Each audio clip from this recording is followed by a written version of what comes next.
वानरों द्वारा सीता माता की खोज। सबसे विदा लेकर सुग्रीव किष्किंधा नगर में चले गए। वर्षा काल बिताने के लिए श्रीराम प्रस्रवण पर्वत की एक सुंदर गुफा में रहने लगे।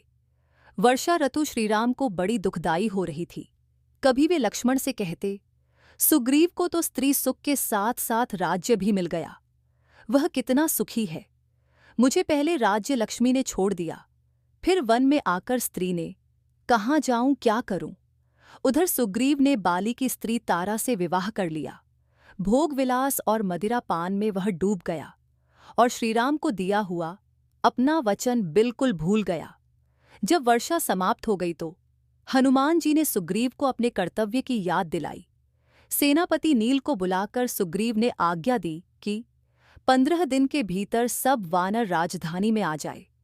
नील ने सभी दिशाओं में दूत भेजे। सुग्रीव फिर भोग विलास में रम गया। इधर शरद ऋतु आने पर सुग्रीव श्रीराम के पास नहीं आया तो उन्हें बड़ा क्रोध हुआ। उन्होंने लक्ष्मण से कहा कि राजमद में डूबकर मालूम होता है सुग्रीव मेरा काम भूल गया है। किष्किंधा जाकर उससे साफ कह दो कि यमलोक का दरवाज़ा बंद नहीं हुआ, जिस रास्ते बाली गया है उसी से उसको भी भेज दूंगा। इतना सुनते ही लक्ष्मण जी आग बबूला हो गए और धनुष बाण लेकर चल दिए। लक्ष्मण जी को बड़े क्रोध में देखकर श्रीराम ने कहा, डरा धमकाकर और समझा बुझाकर काम निकालना है। आखिर सुग्रीव हमारा मित्र ही तो है और उससे सहायता भी लेनी है। किष्किंधा पहुंचकर लक्ष्मण जी ने धनुष की टंकार की तो सुग्रीव भयभीत हो गया। लक्ष्मण जी के सामने आने का उसको साहस नहीं हुआ। तारा ने बुद्धिमानी से उनका क्रोध शांत किया। वह लक्ष्मण को अंतपुर में ले गई और उनका उचित आदर सत्कार किया। सुग्रीव ने हनुमान जी को बुलाकर कहा, फिर दूत भेजो, सब वानरों को बुलवाओ। जो 10 दिन के भीतर नहीं आएगा उसे कठोर दंड मिलेगा। इसके बाद लक्ष्मण जी के साथ सोने की पालकी में बैठकर वह श्रीराम से मिलने गया। श्रीराम के चरणों पर गिरकर उसने क्षमा मांगी। श्रीराम ने बड़े स्नेह से उसे गले लगा लिया। श्रीराम और सुग्रीव में बातें हो ही रही थीं कि वानर भालुओं की टोलियां आ पहुंची। नल, नील, अंगद और हनुमान जी के साथ लाखों वानर प्रस्नवण पर्वत पर आ गए। जामवंत के पीछे पीछे भालुओं की बड़ी भारी भीड़ थी। वानर भालुओं को देखकर श्रीराम बड़े प्रसन्न हुए।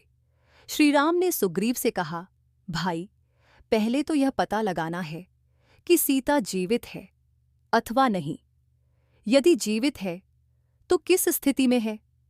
सुग्रीव ने बानर दल को 4 भागों में बांटा, प्रत्येक दल का एक नायक बना दिया। सुग्रीव ने उन्हें नगरों, द्वीपों और वनों का पूरा विवरण भी बता दिया। उसने हनुमान, नल, नील आदि चुने हुए वानरों को अंगद के नेतृत्व में दक्षिण की ओर भेजा। हनुमान जी को पास बुलाकर श्रीराम ने अपने नाम की अंगूठी दी और कहा कि मेरी यह निशानी देखकर सीता समझ जाएगी कि तुमको मैंने भेजा है। उसका हाल लेकर मेरा दुख भी उसे सुनाना। सुग्रीव ने सबको कहा, वीरों, जैसे भी हो सके सीता जी का पता लगाओ। इस काम के लिए 1 महीने का समय दिया जा रहा है। बिना समाचार लिए जो 1 महीने बाद लौटेगा उसे मृत्यु दंड मिलेगा। राजा सुग्रीव की जय, महाराजा रामचंद्र की जय। नारे लगाते हुए वानर वीर अपनी अपनी दिशाओं में चल पड़े। पूर्व, पश्चिम और उत्तर की ओर गए दल निराश होकर महीने के भीतर लौट आए। दक्षिण का दल वनों, पर्वतों और कंदराओं को खोजता हुआ समुद्र तक जा पहुंचा। अब कहा जाए, सामने अथाह सागर गरज रहा था। किष्किंधा से चले कई महीने हो गए थे। यदि यों ही लौटे तो सुग्रीव के हाथों मृत्यु निश्चित है। अब न आगे जा सकते हैं और न पीछे। तभी उन्होंने पर्वत की चोटी पर एक बड़ा भयंकर गिद्ध देखा। वह जटायु का बड़ा भाई संपत्ति था। वानर उसे देखकर डर गए और समझे कि निश्चित ही वह हमें खा जाएगा। हनुमान ने बुद्धि से काम लिया। वे बोले, आपसे अच्छा तो जटायु ही था जो श्रीराम का कुछ काम करके तो मरा। जटायु का नाम सुनकर संपाति बोला, वानरों, घबराओ मत, अपना परिचय दो और कृपा करके यह बताओ कि जटायु कब और कैसे मरा। वह मेरा छोटा भाई था। अंगद ने सारा हाल कह सुनाया। उसे सुनकर संपाति बोला, मैं अब बूढ़ा हो गया हूं, नहीं तो तुम्हारी सहायता करके रावण से अपने भाई की मृत्यु का बदला लेता। कुछ महीने पहले मैंने देखा था कि रावण एक स्त्री को लिए जा रहा है। वह हे राम, हे लक्ष्मण कहकर रोती जा रही थी। वह सीता ही होगी। समुद्र के किनारे तुम दक्षिण तक चलते जाओ। वहां से 100 योजन लंबे समुद्र को यदि कोई पार कर सकेगा तो वह सीता से मिल सकता है। वानर दक्षिणी तट तक जा पहुंचे।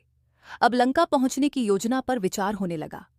कोई भी वानर आगे नहीं आ रहा था। अंगद बड़े उदास हो गए। तब जामवंत ने हनुमान से कहा, वीर, तुम तो पवन पुत्र हो, कैसे चुप बैठे हो? उठो, सबकी आंखें तुम्हारी ओर लगी हैं। इतना सुनना था कि हनुमान सिंह की तरह अगड़ाई लेकर उठे। सोने के पहाड़ की तरह उनका शरीर हो गया। उन्होंने हाथ जोड़कर जाने की आज्ञा मांगी। सबने उनको शुभ कामनाएं देकर विदा किया और कंहा की, हनुमान, हमारा जीवन भी तुम्हारे ही हाथ में है। एक छलांग में हनुमान महेंद्र पर्वत पर जा खड़े हुए और इसी के साथ वानरों द्वारा सीता की खोज नामक यह कथा समाप्त होती है। अच्छा दोस्तों, मिलते हैं कहानी के 14वें भाग में। जब तक वीडियो को लाइक और चैनल को सब्सक्राइब करना ना भूलें और कमेंट बॉक्स में जय श्री राम जरूर लिखें।